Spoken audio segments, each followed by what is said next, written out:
Something is shifting right now beneath the surface of your awareness. Something vast, something real, something most people never slow down long enough to recognize. And here is what that something looks like right before it fully arrives. Everything that was supposed to be fading gets louder, not softer, not dimmer, louder. The thoughts you believed you had already moved past rush back with an intensity that shocks you. The fears you were almost free from suddenly press against you like they never left. The doubts that had been quiet for weeks, sometimes months, return without warning, armed with a new urgency, as if they knew a threshold was near and decided to make one final stand before it closed. And this is the moment where most people make a catastrophic mistake. They feel the return of the old patterns and conclude that nothing has actually changed. They hear the old voice growing louder and interpret that volume as evidence of failure, evidence that the transformation was never real, evidence that the new reality was slipping away before it fully arrived. They assume the noise means something is going wrong.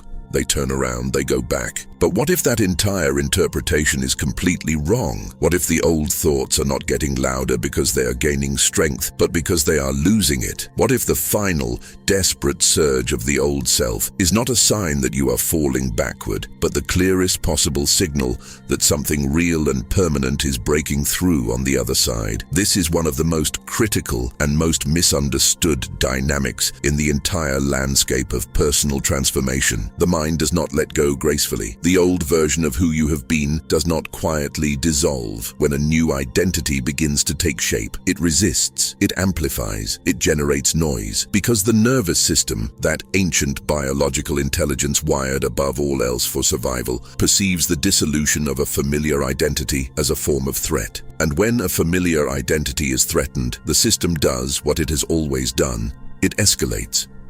It makes itself as loud and as convincing as it possibly can, not because you are moving backward, because something is finally genuinely moving forward. And the old architecture can feel that. It can feel the ground shifting beneath it. It can feel itself losing dominance, and it responds the way all systems respond when they sense their own dissolution, with one final full-force activation before they give way. To truly understand why this happens, you need to look at what your nervous system has been doing all these years. Think about the emotional patterns you have been living inside, the repeated fears, the habitual self-doubt, the contraction that became your resting state, the overthinking that never actually resolved anything but still felt more familiar than stillness ever did.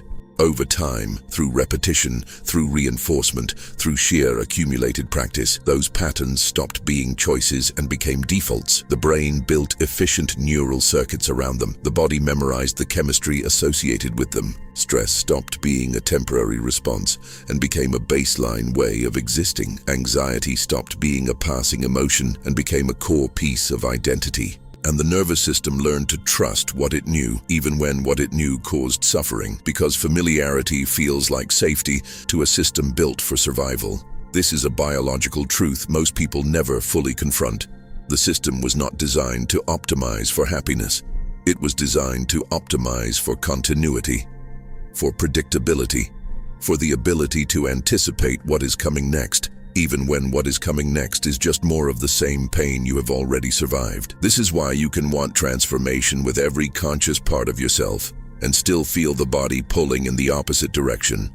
One part of you is genuinely reaching towards something new. Another part is still trying to preserve the emotional world it already knows how to live inside. When those two forces meet, and they always do, right at the threshold of real change, there is friction, there is turbulence, there is a kind of internal noise that can feel overwhelming if you do not know what it means. Joe Dispenza has illuminated this mechanism with extraordinary depth. He describes how the body becomes the mind of the past, how emotions repeated consistently enough stop being responses to life and become chemical habits. The body generates automatically before the conscious mind even has a chance to participate. At a certain depth of conditioning, the body is no longer reacting to the present moment. It is projecting a memorized past onto the present, running the emotional signature of the old identity like a program that no longer requires any conscious input to keep itself running. And when you begin to genuinely change, when you interrupt those loops, when you stop feeding the same fears, when you stop rehearsing the same emotional contraction, the body registers that interruption as a threat. Not because change is dangerous, because change is unfamiliar, and to the primitive nervous system, unfamiliarity and danger are almost the same signal. The system cannot always distinguish between a threat to survival and a threat to the identity that has organized survival. To the nervous system, losing a familiar self can feel like losing a lifeline, so the system escalates. It pulls forward a final wave of everything familiar, old thoughts, old sensations, old pulls toward the behaviors and narratives that once organized your inner world. And that surge can feel so personal, so precisely calibrated to your specific vulnerabilities, so intelligent in the way it speaks directly to your deepest doubts, that it catches you completely off guard. Because the old identity does not announce itself as resistance. It arrives wearing the voice of truth, of clarity, of wisdom. It says this will not work for you. It says you already know how this ends. It says be realistic, be careful, be responsible, go back to what you understand. And because it arrives with full physical sensation behind it, the tightened chest, the shortened breath, the hollow urgency spreading through your body, it does not feel like a thought. It feels like revelation, like the voice of reason, finally cutting through wishful thinking. But noise is not evidence. Intensity is not proof. The loudest voice inside your mind during a period of genuine transformation is almost never the truest one. It is the most desperate one. It belongs to the part of you that can feel the ground moving beneath the old reality, the part that is running out of time and knows it. If those thoughts carried actual truth, they would not need to scream. If the old reality still held real structural power, it would not need to surge. It surges because it is losing. It amplifies because it is destabilizing. And destabilization in every natural system at every scale always looks like turbulence right before a new, more coherent order emerges. In biology, old structures must break down before new ones can form. In complex adaptive systems, chaos reliably intensifies right before a phase transition into greater coherence. In the human psyche, buried patterns rise to the surface right before they are finally integrated and released. Your mind follows this exact same law. The old psychological architecture gets louder right before it loses dominance, not because it is becoming stronger, but because it is losing its grip. And right before a new reality stabilizes, right before the shift becomes undeniable, the old identity makes its loudest, most compelling argument. Most people, not knowing what that surge actually signals, mistake the final resistance for a final verdict. They stop at the threshold, they turn back, and the new reality, which was closer than they ever realized, dissolves back into potential. But here is what changes the moment you understand what is actually happening. You stop merging with the noise. You stop granting the last echo of the old self the authority to define your future. You stop asking why you are still thinking the old thoughts, and you begin asking a far more powerful question. Why is this particular thought getting louder right now? Because sometimes the voice that screams the loudest is not the voice of truth. It is the voice of something cornered, something running out of time, something that can feel what is coming and is using every resource it has left to stop you from crossing the line. Now it is time to go deeper, because the mind is not doing this alone. It never was. The real machinery of the old identity does not live only in your thoughts. It lives in your body, in the physical sensations, the chemical cascades, the deeply memorized patterns of biological reaction that your nervous system has been rehearsing for years, sometimes for decades. Understanding this is what separates the people who genuinely break through from the ones who cycle endlessly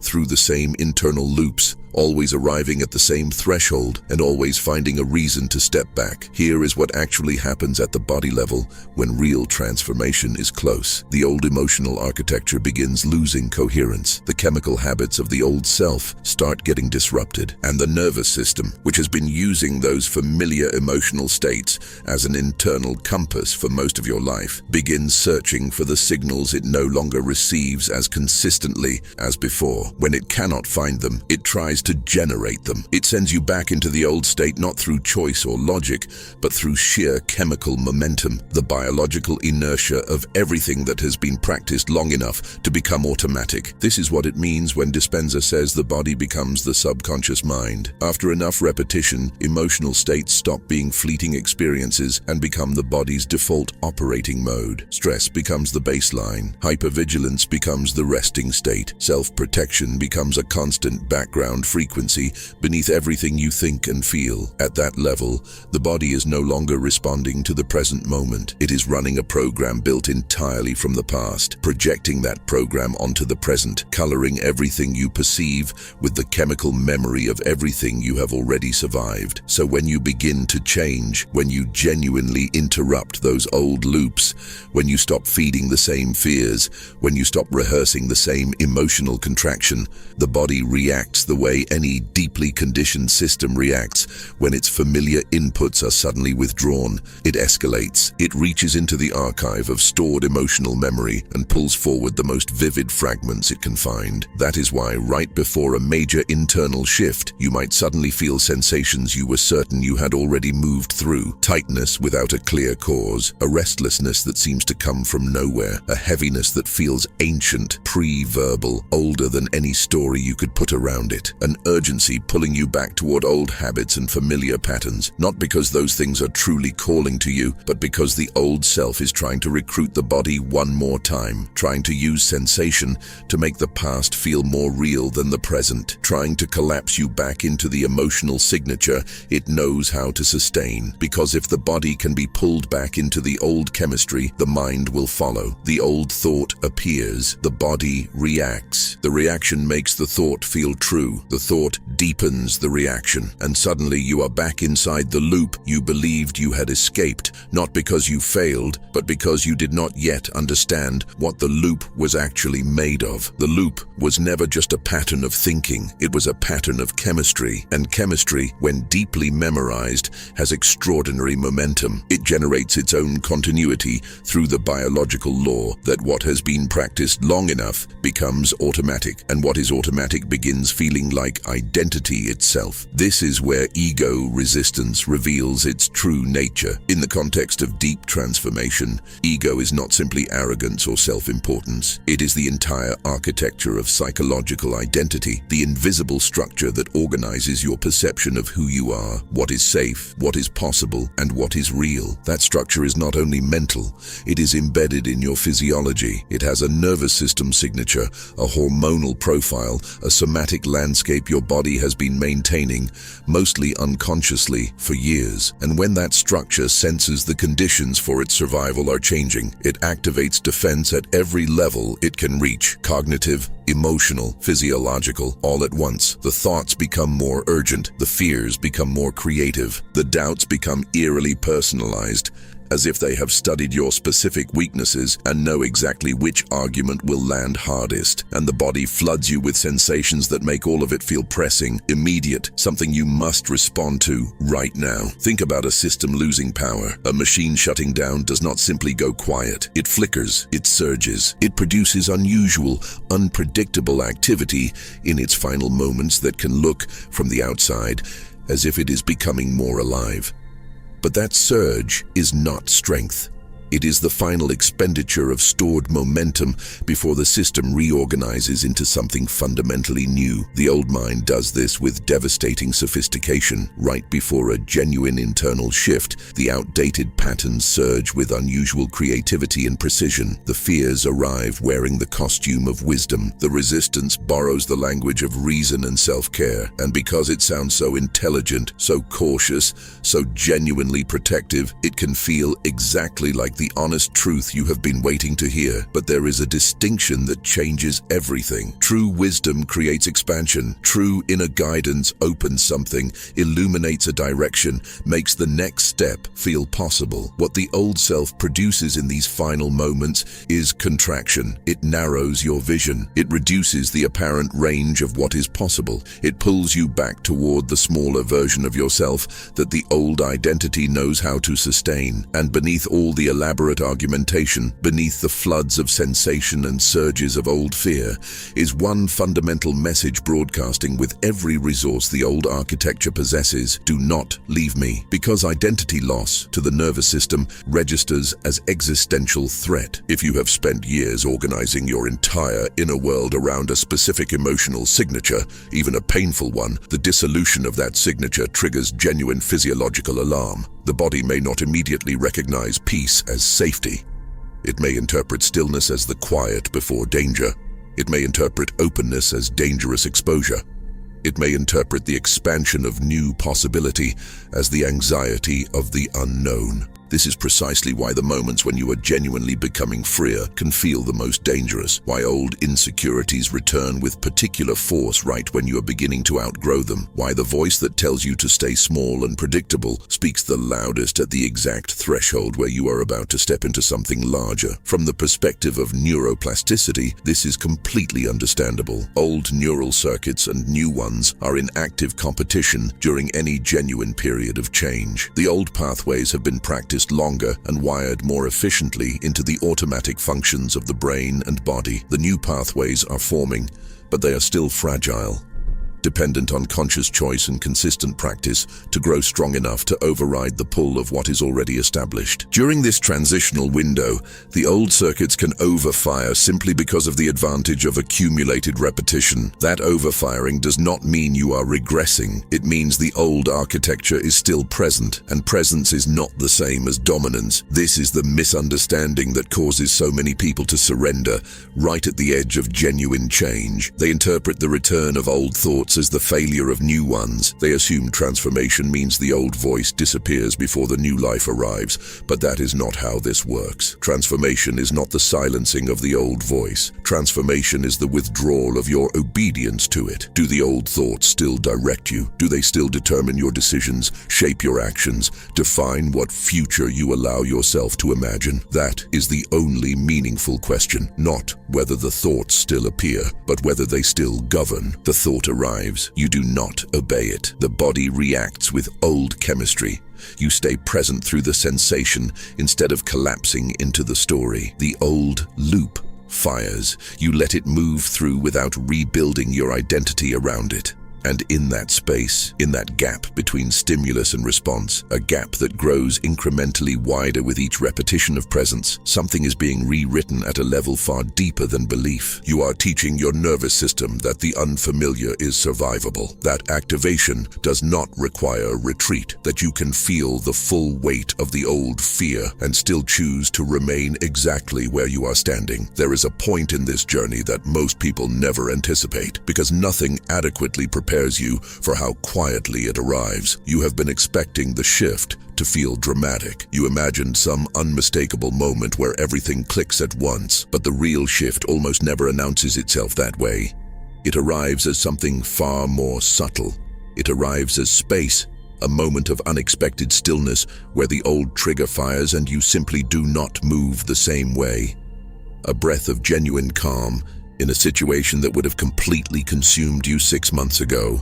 A decision that comes from a different place, not from fear, not from urgency, but from a quiet internal clarity that you almost did not recognize at first because it felt so weightless, so unforced. Do not underestimate that space, because the old reality was never maintained only by the content of the old thoughts. It was maintained by the speed with which you fused with them. The old self survived through immediacy, through the instant collapse of thought into identity, of sensation into story, of fear into absolute reality. And when that chain is interrupted, even briefly, even imperfectly, the entire structure begins losing the momentum that kept it coherent. This is where the new reality starts gaining genuine, durable force. Not because it arrives fully assembled from the outside, because the old one is no longer receiving the consistent investment that allowed it to keep organizing your life.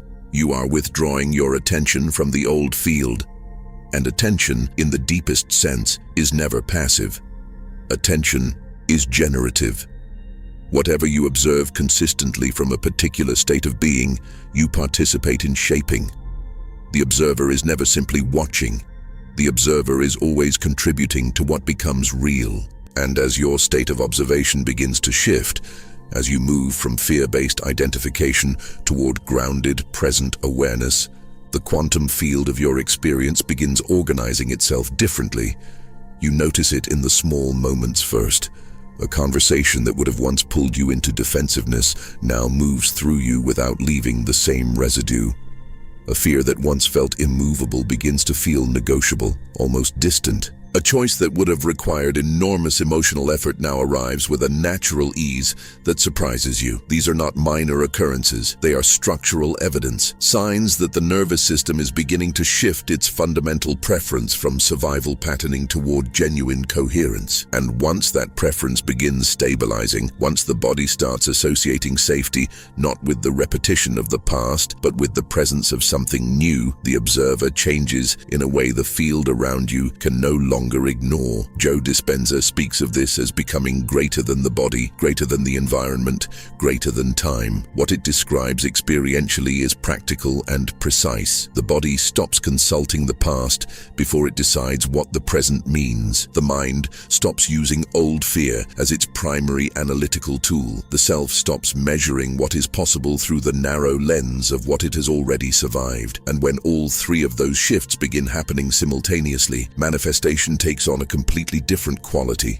It becomes less theatrical, less desperate, less emotionally strained. The new reality does not arrive because you wanted it intensely enough or visualized it with sufficient force. It arrives because the internal resistance structure that was blocking it has finally lost enough authority to stop interrupting it. And once it begins arriving, it does not come in one dramatic flash. It comes as a steady accumulation of coherence, small, consistent moments where the old pattern no longer runs the show and something more aligned quietly takes its place. Externally, everything may not look dramatically different yet, but internally, the architecture has already shifted. The old fears do not land with the same force. The old narrative about who you are and what is available to you no longer feels fully accessible, as if you have moved far enough that it can no longer quite reach you with the same authority it once had. As the old identity loses its organizing power, the old timeline begins dissolving with it. This is when people start noticing movements in the field, unexpected openings that appear without being pushed for, new ideas arriving with unusual clarity, conversations that align without effort, a growing sense that something is gathering just beyond the edge of what is yet visible, not forced, not manufactured, but unmistakably felt, cleaner, closer, fundamentally different from anything the old reality ever produced, because you are no longer collapsing from the same state. The observer has genuinely changed, and when the observer changes at the level of the nervous system, when it is not just a mental decision but an embodied shift, the quantum field of experience responds, not as metaphor, as a structural reality of how consciousness participates in the generation of what we call life. This is where the deepest misunderstanding about transformation dissolves. People spend years believing that reality will change once they believe hard enough or want it intensely enough. But the shift does not come from earning it or forcing it. The shift comes from the old internal resistance structure finally losing its grip. The old mind surged its loudest. You did not obey it. The body reacted with everything it had memorized. You stayed present through the full weight of that reaction. And from that practice, consistent, humble, deeply repetitive, a new identity began gaining mass. And mass matters, because identity is not simply a concept. Identity is momentum. The more consistently you think from the emerging self, feel from the emerging self, choose and respond and perceive from the emerging self, the more gravitational pull that state develops in the field of your life. It begins attracting decisions and circumstances that are coherent with its frequency.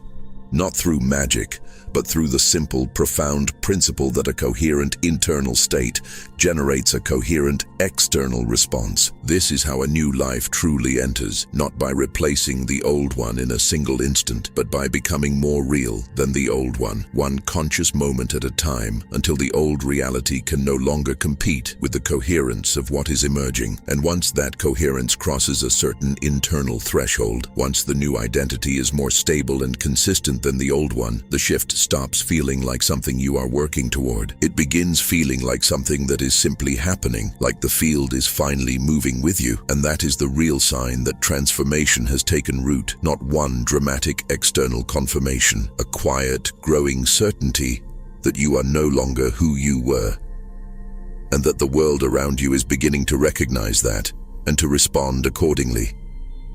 The new reality does not need to be forced into being. It needs to be allowed. And allowing it requires one fundamental commitment: staying loyal to what is emerging inside you, even when the old voice returns, even when the body surges with old chemistry, even when the external world has not yet fully caught up with the internal shift. Staying loyal to the version of you that does not collapse when resistance surfaces.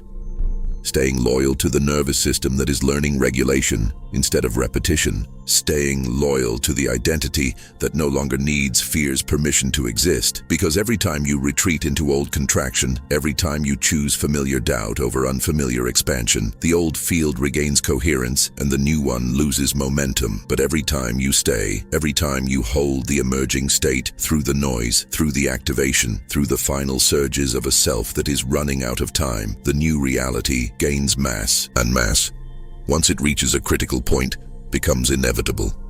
It stops being something you are creating with effort. It becomes something that is simply unfolding because it has finally become more real than the alternative. So if the old thoughts have been particularly loud lately, hear this clearly. That is not evidence that you are failing. It is not proof that you are moving backward. It may be the most powerful signal you could receive that you are standing right at the threshold of something real. The noise is not the truth. It is the sound of an identity losing its grip, making its final, most convincing argument before it gives way to something larger than it ever was. Stay with what is becoming true inside you. Do not let the volume of the old world convince you that the new one is not real. The new reality was never as far as it appeared. It was always just on the other side of your decision to stop obeying the voice that was keeping you from it. You are not at the beginning of this journey. You are at the threshold, and everything you have been building, every moment of presence, every act of conscious regulation, every time you felt the pull of the old self and chose to stay anyway, has been preparing you for exactly this moment. If this message moved something in you, if it named something you have been carrying without being able to find words for it, then share it with someone who needs to hear it right now. Subscribe to this channel if you are ready to keep going deeper into the quantum landscape of your own transformation. Leave a comment below and tell us, what is the old thought that has been getting loudest for you lately? Because naming it is the first step toward no longer being led by it. And sharing this message with someone standing at their own threshold might be exactly the permission they need to stop obeying the voice that has been keeping them small. The quantum field is always listening. The new reality is always closer than it appears. Stay with what is emerging and let everything else lose its hold.